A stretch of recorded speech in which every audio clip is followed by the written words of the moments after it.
नमस्कार साथियों, एक बार फिर से आप सभी का स्वागत है ज्ञानकथ अकेडमी के यूट्यूब चैनल पर।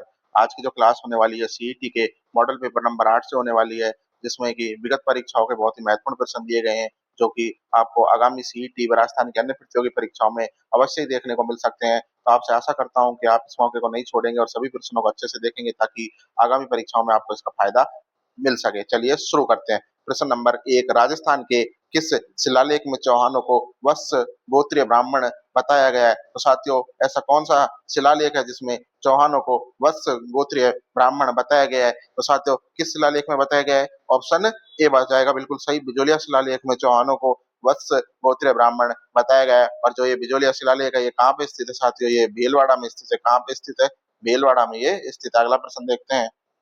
असंगत युग्म में छांटने हैं साथियों। असंगत युग्म छांटने हैं। ऑप्शन ए देखते हैं, चित्तौड़गढ़।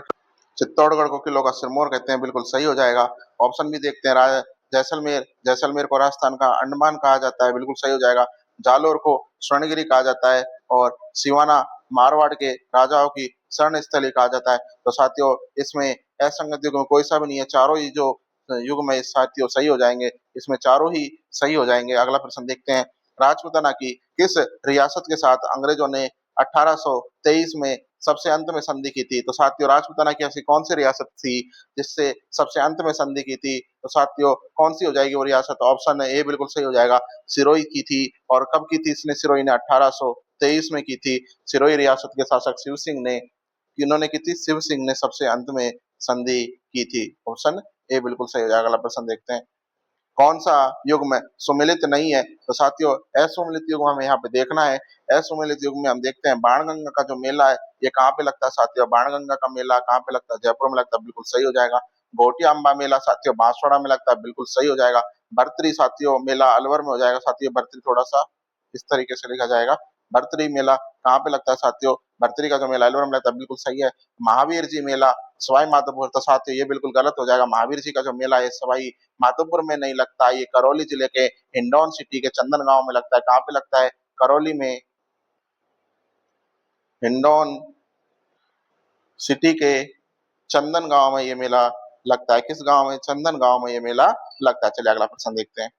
1857 की क्रांति के समय कोटा का पॉलिटिकल एजेंट कौन था? तो साथियों, कोटा का जो पॉलिटिकल एजेंट हो जाएगा वो कौन हो जाएगा? ऑप्शन ए बिल्कुल सही हो जाएगा। मेजर बर्टन कोटा का पॉलिटिकल एजेंट था जिसकी क्रांतिकारियों ने हत्या कर दी थी। चलिए अगला प्रश्न देखते हैं। राजस्थान के एकीकरण के समय मत्स्य संघ की वार्षिक आय कितनी थी? तो साथियों, एकीकरण के समय मत्स्य संघ की वार्षिक आय की बात कर लें तो 1 करोड़ 84 लाख रुपए। ऑप्शन ए बिल्कुल सही हो जाएगा। और मत्स्य संघ की जो स्थापना है, जो उद्घाटन है, कब हुआ? 18 मार्च 1948 को मत्स्य संघ का उद्घाटन हुआ और अलवर, भरतपुर, धौलपुर, करौली इसमें रियासत सम्मिलित हुई। चलिए अगला प्रश्न देखते हैं।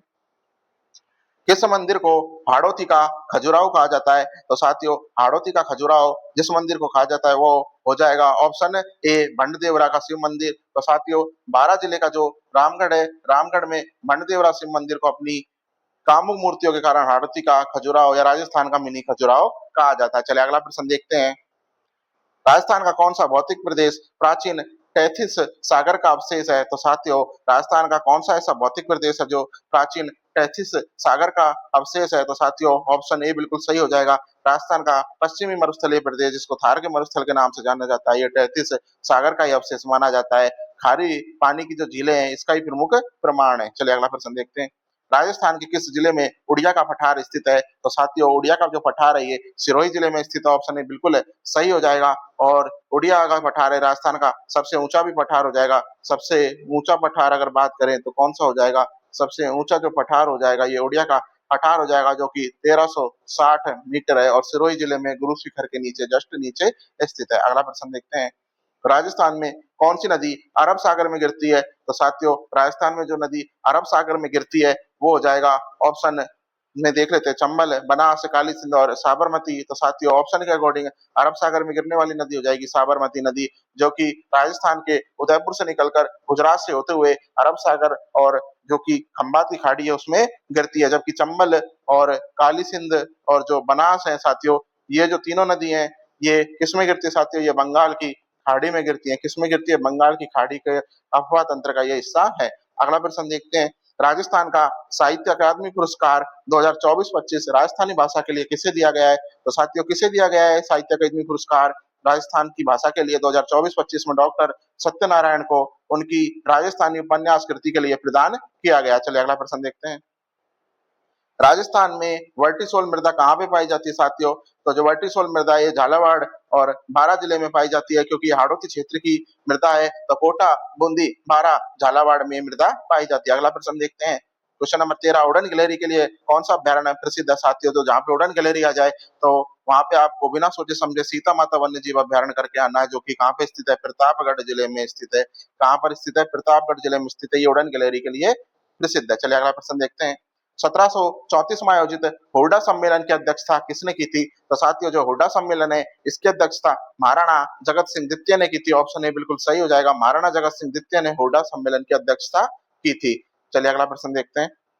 मारवाड़ के राठौड़ वंश का संस्थापक कौन था? तो साथियों मारवाड़ के राठौड़ वंश का संस्थापक देख लिया जाए तो साथियों राव सिया इसका राइट ऑप्शन हो जाएगा। ऑप्शन ए बिल्कुल सही हो जाएगा। मारवाड़ के राठौड़ वंश का संस्थापक राव सिया थे। चलिए अगला प्रश्न देखते हैं। राजस्थान में कनफटे जोगियों द्वारा बजाए जाने वाला वाद्य यंत्र कौन सा है? तो साथियों राजस्थान में कनफटे जोगियों द्वारा बजाए जाने वाला वाद्य यंत्र ऑप्शन बी जंतर बिल्कुल सही हो जाएगा, क्योंकि कनफटे जोगियों द्वारा क्या बजाया जाता है साथियों? जंतर बजाया जाता है। अगला प्रश्न देखते हैं। साथियों एक मिनट, राजस्थान क्वेश्चन नंबर 16 को एक बार फिर से हम इसको डिटेल देख लेते हैं। राजस्थान में कनपटे जोगियों द्वारा क्या वाद्य यंत्र बजाया जाता है? तो साथियों इसका जंतर उत्तर नहीं होगा इसका। एक मिनट दोबारा से इसको देख लेते हैं। राजस्थान में कनपटे जोगी द्वारा बजाए जाने वाला, तो साथियों कनपटे जोगी द्वारा सारंगी भी बजाई जाती है और भभंग भी बजाया जाता है। ऑप्शन ए भी बिल्कुल सही हो जाएगा इसका। ऑप्शन डी भी बिल्कुल सही हो जाएगा। ऑप्शन ए और डी इसके दोनों बिल्कुल सही हो जाएंगे। तो कनपटे जोगी द्वारा इसको थोड़ा सा एडिट कर लीजिए। ऑप्शन ए और डी कनपटे जोगियों के द्वारा बजाए जाते हैं। चलिए अगला प्रश्न देखते हैं। और अगर जंतर की पूछ ली जाए साथियों तो जंतर का बता देता हूं। तो देवनारायण जी के जो भोपे होते हैं, कौन? देवनारायण जी के जो भोपे होते हैं उनके द्वारा साथियों जंतर वाद्य यंत्र बजाया जाता है। चलिए अगला प्रश्न देखते हैं। किस दुर्ग को दक्कन की चाबी कहा जाता है? तो साथियों दक्कन की चाबी असीरगढ़ के दुर्ग को कहा जाता है, जो कि बुरहानपुर मध्य प्रदेश में स्थित है। और इसकी जो रणनीतिक भौगोलिक स्थिति है उसके कारण इसको दक्कन की चाबी कहा जाता है, क्योंकि राजस्थान के संदर्भ में कभी-कभी ये उपनाम अन्य दुर्गों से भी जोड़ा जाता है, इसलिए इसको दक्कन की चाबी कहते हैं। चलिए अगला प्रश्न देखते हैं। राजस्थान के प्रथम मुख्य सूचना आयुक्त कौन थे? तो साथियों प्रथम मुख्य सूचना आयुक्त की बात करें तो ऑप्शन ए बिल्कुल सही हो जाएगा। एम.डी. कौरानी राजस्थान के प्रथम मुख्य सूचना आयुक्त थे और मुख्य सूचना आयुक्त थे। और इनके जो मुख्य राज्य सूचना आयोग का जो गठन हुआ था वो कब हुआ था? 2006 में हुआ था। कब हुआ था राज्य सूचना आयोग का गठन? 2006 में हुआ था। राजस्थान निम्न में से कौन सी झील मीठे पानी की नहीं है? तो साथियों मीठे पानी की झील जो नहीं है वो बतानी है। तो साथियों जयसमंद मीठे पानी की हो जाएगी। साथियों फतेह सागर मीठे पानी की हो जाएगी। राजसमंद मीठे पानी की हो जाएगी। पचपदरा साथियों जो कि पचपदरा झील कहाँ पे स्थित है? बालोतरा में स्थित है। और ये मीठे पानी की झील नहीं होकर कैसी है? खारे पानी की झील है, जहाँ से उत्तम किस्म के नमक का उत्पादन होता है। किसका होता है? उत्तम किस्म के नमक का उत्पादन यहाँ से होता है। अगला देखते हैं। राजस्थान में वालरा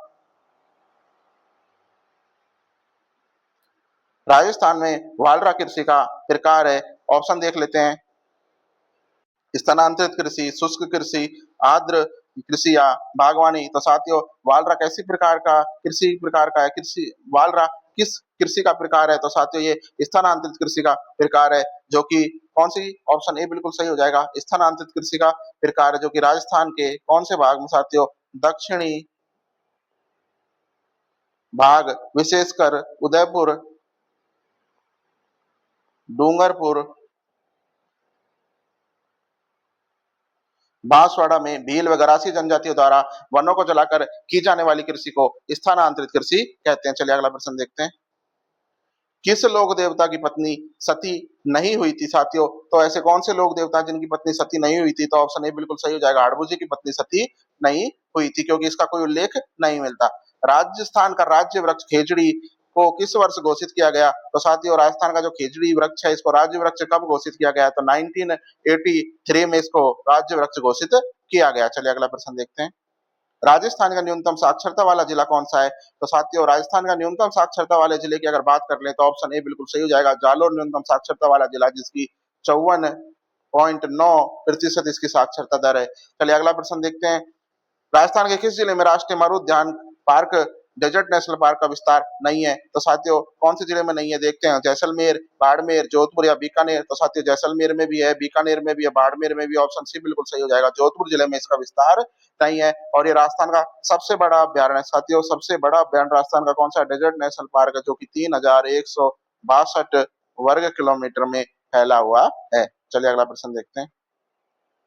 निम्न में से कौन सा लोक नाट्य अजमेर से संबंधित नहीं है। तो साथियों कौन सा लोक नाट्य जो अजमेर से संबंधित नहीं है। तो साथियों कौन सा हो जाएगा, ऑप्शन ए भवाई बिल्कुल इसका राइट आंसर हो जाएगा, क्योंकि अजमेर से संबंधित न होकर कहां से प्रसिद्ध है साथियों, कहां का प्रसिद्ध, उदयपुर संभाग का ये प्रसिद्ध है। कहां का, उदयपुर संभाग का ये नृत्य, अजमेर का नहीं है। अगला प्रश्न देखते हैं, राजस्थान के किस दुर्ग में मीरान साहब की दरगाह स्थित है। तो साथियों मीरान साहब की जो दरगाह है ये राजस्थान के तारागढ़ दुर्ग, जो कि अजमेर में स्थित है, इसमें ये दरगाह स्थित है। चलिए अगला प्रश्न देखते हैं। मेवाड़ चित्र शैली का सबसे पुराना चित्रित ग्रंथ कौन सा है। तो साथियों मेवाड़ चित्र शैली का सबसे पुराना चित्रित ग्रंथ, अच्छा और इंपॉर्टेंट प्रश्न हो जाएगा, अच्छे से इसको देख लीजिए। श्रावक प्रतिक्रमण सूत्र चूर्णी मेवाड़ चित्र शैली का सबसे पुराना चित्रित ग्रंथ है, जो कि महाराणा तेज सिंह के काल में, किनके काल में, महाराणा तेज सिंह के काल में कमल चंद्र द्वारा चित्रित किया गया था। किनके द्वारा चित्रित किया गया, कमल चंद्र के द्वारा चित्रित किया गया था। चलिए अगला प्रश्न देखते हैं। राजस्थान का अन्नागार किस जिले को कहते हैं। तो साथियों अच्छा इजी प्रश्न हो जाएगा। राजस्थान का अन्नागार श्री गंगानगर जिले को कहा जाता है, जिसको अन्नागार या अन्न का कटोरा कहते हैं। चलिए अगला प्रश्न देखते हैं। किस दुर्ग में जय बाण, साथियों जय बाण ने होकर जय बाण हो जाएगा। तो किस दुर्ग में जय बाण तोप स्थित है साथियों। तो जय बाण तोप के बारे में मैं एक कथन और बता देता हूँ, ये एशिया की सबसे बड़ी तोप है साथियों, एशिया की सबसे बड़ी तोप का श्रेय भी किसको जाता है, जय बाण तोप को जाता है। और ये कहां पर स्थित है, जयपुर के जयगढ़ दुर्ग में स्थित है। ऑप्शन ए बिल्कुल सही हो जाएगा। और इसका निर्माण किसने कराया, तो महाराजा जय सिंह द्वितीय के द्वारा इसका निर्माण करवाया गया था। चलिए अगला प्रश्न देखते हैं। 1857 की क्रांति के समय राजस्थान में कितनी सैनिक छावनियां थी। तो साथियों 1857 क्रांति के समय राजस्थान में 6 सैनिक छावनियां थी। कौन कितनी थी, 6 सैनिक छावनियां थी। अगला प्रश्न देखते हैं।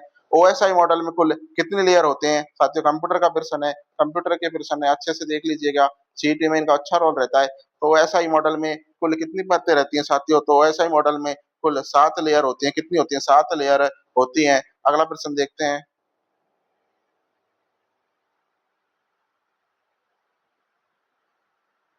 इंटरनेट का जनक किसे माना जाता है। तो साथियों फादर ऑफ इंटरनेट किसे माना जाता है। तो ऑप्शन ए विंट सर्फ हो जाएगा, क्योंकि जो विंट सर्फ और बॉब कोहन थे, कौन कौन से साथियों, विंट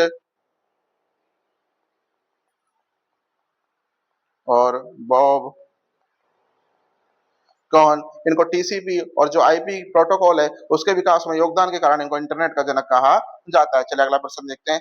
निम्न में से कौन सी मेमोरी अस्थिर वॉलेटाइल है। तो साथियों वॉलेटाइल मेमोरी कौन सी होती है साथियों। तो वॉलेटाइल और अस्थिर मेमोरी जो होती है रैम होती है, क्योंकि ये डिवाइस को बंद करने के साथ ये नष्ट हो जाती है, इसका कोई भी डाटा सेव नहीं रहता। तो जो अस्थिर वॉलेटाइल मेमोरी हो जाएगी, रैम हो जाएगी। इसकी फुल फॉर्म पूछ लें तो क्या हो जाएगा, रैंडम एक्सेस मेमोरी। इसकी फुल फॉर्म क्या हो जाएगी, रैंडम एक्सेस मेमोरी हो जाएगी। अगला प्रश्न देखते हैं, एचटीटीपी का पूर्ण रूप क्या है। तो साथियों एचटीटीपी का जो पूर्ण रूप हो जाएगा, इसमें आपको ध्यान रखना है, शुरू में हाइपर आएगा, फिर टेक्स्ट आएगा, फिर ट्रांसफर आएगा, फिर प्रोटोकॉल आएगा। तो हाइपर टेक्स्ट ट्रांसफर प्रोटोकॉल अच्छी और इंपॉर्टेंट प्रश्न है साथियों, ये बार बार पूछ लिया जाता है और कंफ्यूजन के कारण ये हमेशा गलत हो जाता है, तो इसको अच्छे से रख लीजिए।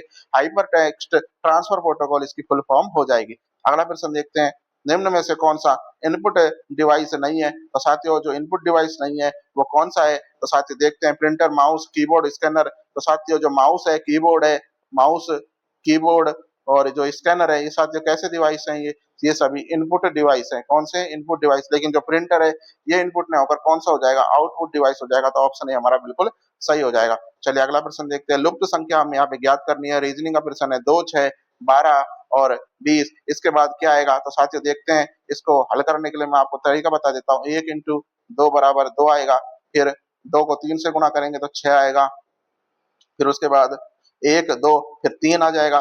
3 को किससे गुणा करेंगे साथियों, श्रृंखला बढ़ेगी, तो 1 का 2, 2 का 3, 2 का 3 और 3 का 4, तो 4 तिया साथियों 12 हो जाएगा। फिर 3 के बाद 4 आएगा और 4 इंटू 5 आएगा, तो क्या आ जाएगा साथियों 20 आ जाएगा। अब 4 के बाद क्या आएगा, 5 और 5 के बाद 6 आएगा, तो 6 पंजू 30, तो 30 इसका राइट आंसर हो जाएगा, ऑप्शन ए बिल्कुल सही हो जाएगा। चलिए अगला प्रश्न देखते हैं। यदि एप्पल को ELPPA लिखा जाता है तो ऑरेंज को क्या लिखा जाएगा? तो साथियों यहाँ पर जो शब्द के जो अक्षर है उनको उल्टे क्रम में लिखा गया है, बस और कुछ नहीं किया, उल्टे क्रम में लिखा गया। जैसे APPLE को ELPPA लिखा गया है तो ऑरेंज को हम क्या लिख देंगे? EGNARO। तो देखते हैं ENGARO किसमें मिल रहा है? ENGA, सॉरी साथियों एक बार दोबारा से देखते हैं, EGNARO। तो EGNARO किसमें मिल रहा है? EGNARO ऑप्शन ए में मिल रहा है, तो ऑप्शन ए बिल्कुल सही हो जाएगा। सिर्फ यहाँ पे अक्षरों को उल्टे क्रम में लिखना है। अगला प्रश्न देखते हैं। यदि a बराबर 1, b बराबर 2 तो c a b का मान क्या होगा? तो साथियों a बराबर 1 है तो b बराबर 2 तो c बराबर क्या हो जाएगा? 3 हो जाएगा। a बराबर 1 हो जाएगा, b बराबर क्या हो जाएगा? 2 हो जाएगा। तो 3 + 1 + 2 क्या हो जाएगा साथियों? 5। 3 + 1 + 2 इसका 6 राइट आंसर हो जाएगा, ऑप्शन ए बिल्कुल सही हो जाएगा। चलिए अगला प्रश्न देखते हैं। दर्पण में यदि समय 3:15 दिखा रहा है तो वास्तविक समय क्या होगा? तो साथियों मैंने आपको बताया था, दर्पण का अगर वास्तविक समय निकालना हो तो जो भी आपको समय दिया गया है उसको 11:60 में से उसको घटा दो। किसमें से? 11:60 में से आप घटा दो तो राइट आंसर आ जाएगा। तो 11:60 में से इसको घटाने पे साथियों कितना आ रहा है साथियों? 11:60 में से 3:15 घटाने पर इसमें 45 आ जाएगा। क्या आ जाएगा साथियों? 45 आ जाएगा, और इधर 0 8 आ जाएगा, तो 8:45 ऑप्शन ए बिल्कुल सही हो जाएगा। तो दर्पण में अगर 3:15 दिखा रहा है तो वास्तविक समय कितना होगा? 8:45 होगा। चलिए अगला प्रश्न देखते हैं। इसको याद कर लीजिए, आप तो बस 11:60 में से आपको घटाना है और कुछ नहीं करना।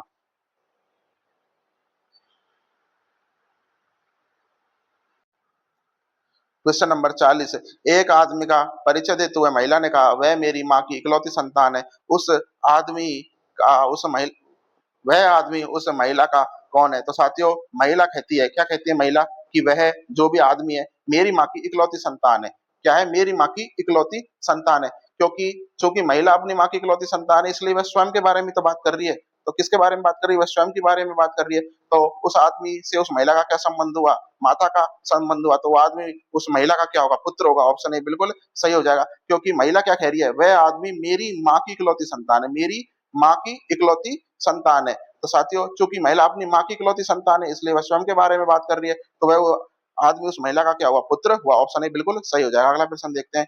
तत्सम शब्द का चयन करना है। तो साथियों तत्सम शब्द क्या होते हैं? संस्कृत के जो शब्द त्यों के जो हिंदी में प्रयुक्त होते हैं उन्हें क्या कहते हैं? तत्सम कहते हैं। संस्कृत के वे शब्द जो ज्यों के त्यों हिंदी में प्रयुक्त हो जाते हैं उनको तत्सम कहते हैं। तो यहाँ पे जो देखते हैं साथियों, सूरज, हाथ, साथियों देखते हैं सूरज जो हो जाएगा ये कैसा है? तद्भव हो जाएगा। हाथ भी कैसा है? हाथ भी क्या है? तद्भव हो जाएगा। आग भी क्या है? तद्भव हो जाएगा। लेकिन अग्नि जो शब्द है ये क्या है? तत्सम शब्द है। तो ऑप्शन ए बिल्कुल सही हो जाएगा। तत्सम शब्द कौन सा हो जाएगा? अग्नि हो जाएगा। चलिए अगला प्रश्न देखते हैं। उज्ज्वल का सही संधि विच्छेद देखना है। तो साथियों उज्ज्वल का जो संधि विच्छेद हो जाएगा उत प्लस ज्वल हो जाएगा। और संधि की बात करें तो कौन सी हो जाएगी? व्यंजन संधि हो जाएगी। तो उत प्लस ज्वल हमें किसमें मिल रहा है? ऑप्शन ए में मिल रहा है। तो ऑप्शन ए बिल्कुल सही हो जाएगा। चलिए अगला प्रश्न देखते हैं। कमल का पर्यायवाची पूछ रहा है साथियों। तो कमल का जो पर्यायवाची है साथियों क्या होते हैं? कमल के पंकज, नीरज, जलद, जलज, सरोज, अरविंद, राजीव ये किसके होते हैं? पंकज के होते हैं। तो यहाँ पे हमें कौन सा मिल रहा है? पंकज मिल रहा है। तो ऑप्शन ए बिल्कुल सही हो जाएगा। अगला प्रश्न देखते हैं। आकाश पाताल एक करना मुहावरे का अर्थ क्या हो जाएगा साथियों? तो आकाश पाताल एक करना अर्थात बहुत ही कठिन परिश्रम करना या बहुत ही मेहनत करना। ऑप्शन ए बिल्कुल सही हो जाएगा। अगला सवाल देखते हैं। यथाशक्ति में कौन सा समास है? तो साथियों यथाशक्ति में मैंने आपको बताया था जहाँ पे अव्यय का प्रयोग है, यथा, तथा, सदा, सयावी, अनु, यावत्नी आदि किसी शब्द में लगे हो तो वहां पे अव्ययी भाव समास आता है। तो ऑप्शन ए बिल्कुल सही हो जाएगा। चलिए अगला प्रश्न देखते हैं। Select the correct antonym of adversity. तो साथियों जो एडवर्सिटी का शब्द है इसका मतलब क्या होता है साथियों? इसका तो मतलब हमें जानना जरूरी हो जाएगा। विपत्ति, दुर्भाग्य या संकट इसका अर्थ होता है। तो इसका अगर हमसे एंटोनिम पूछ रहा है तो इसका सही जो विलोम हो जाएगा क्या हो जाएगा साथियों? विपत्ति का मतलब तो क्या होता है साथियों? समृद्धि होता है। दुर्भाग्य का मतलब क्या होता है? भाग्यशाली होता है। संकट का मतलब क्या होता है साथियों? संकट का वो विपरीत हो जाएगा आनंद में। तो साथियों एडवर्सिटी का जो होता है उल्टा क्या हो जाएगा? प्रॉस्पेरिटी हो जाएगा। ऑप्शन ए बिल्कुल सही हो जाएगा। एडवर्सिटी का एंटोनिम क्या हो जाएगा? प्रॉस्पेरिटी। क्योंकि इसके जो सिनोनिम हो जाएंगे वो क्या हो जाएंगे? पॉवर्टी, गरीबी, माइजरी यानी अभाग्यशाली या निंदनीय, मतलब कहते हैं ना कि बहुत बड़ा संकट आया हुआ है, डिफिकल्टी यानी परेशानी। तो प्रॉस्पेरिटी इसका राइट आंसर हो जाएगा एडवर्सिटी का एंटोनिम। अगला प्रश्न देखते हैं। Choose the correct synonym of beautiful. Beautiful यानी सबको पता है साथियों क्या होता है? सुंदरता होती है, सुंदर होता है ब्यूटीफुल यानी। तो जो ब्यूटीफुल का सिनोनिम हो जाएगा वो क्या हो जाएगा, अगली नहीं होगा, अगली यानी कि गंदा होता है, हार्श भी नहीं होगा, रफ भी नहीं होगा, प्रीटी इसका राइट आंसर हो जाएगा, ऑप्शन ए प्रीटी ब्यूटीफुल का सही सिनोनिम हो जाएगा। अगला क्या है साथियों, देखते हैं, fill in the blanks, he is खालिस्तान blank space M A in English. साथियों आर्टिकल का प्रयोग पूछा है साथियों, तो दिए गए जो वाक्य है इसमें क्या आ जाएगा साथियों, अगर आर्टिकल की बात करें तो इसमें जो आर्टिकल आ जाएगा साथियों, एमए क्या है साथियों, एक एक्रोनिम है, तो जब हम एमए को बोलते हैं तो साथियों कौन सी ध्वनि आती है, एक बार एमए आप बोल के देखिए, एम ए, तो साथियों एमए में स्वर की जो ध्वनि आ रही है ना, तो साथियों ग्रामर के नियम के अनुसार स्वर ध्वनि से शुरू होने वाले शब्द से पहले हम क्या लगाते हैं, कौन सा आर्टिकल लगाते हैं, एन आर्टिकल लगाते हैं, कौन सा लगाते हैं, एन आर्टिकल लगाते हैं, क्योंकि आप एमए को बोल रहे हो तो यहाँ पे आप एमए मत देखो, एमए बोवल नहीं है साथियों, एमए को जब आप प्रोनाउंस करके देखो एम ए, तो किसकी ए की ध्वनि निकल रही है, तो ए की ध्वनि के अकॉर्डिंग जो आर्टिकल के रूल के अकॉर्डिंग ऑप्शन ए बिल्कुल सही हो जाएगा। He is an M A in English बिल्कुल सही हो जाएगा। चलिए अगला प्रश्न देखते हैं, to identify the passive voice of she writes a letter, तो साथियों इसका पैसिव वॉइस हमें बनाना है, तो साथियों ऑब्जेक्ट को सब्जेक्ट और सब्जेक्ट को ऑब्जेक्ट बना देते, तो ए लेटर सबसे पहले जाएगा, ए लेटर सबसे पहले आ जाएगा, ए लेटर, फिर उसके बाद क्या करते हैं साथियों, इज एम आर में से हमें लगाना है, तो राइट्स आ रहा है तो क्या लगाएंगे साथियों, इज लगा देंगे, उसके बाद वर्ब की थर्ड फॉर्म रिटर्न बाई का प्रयोग करेंगे, बाई,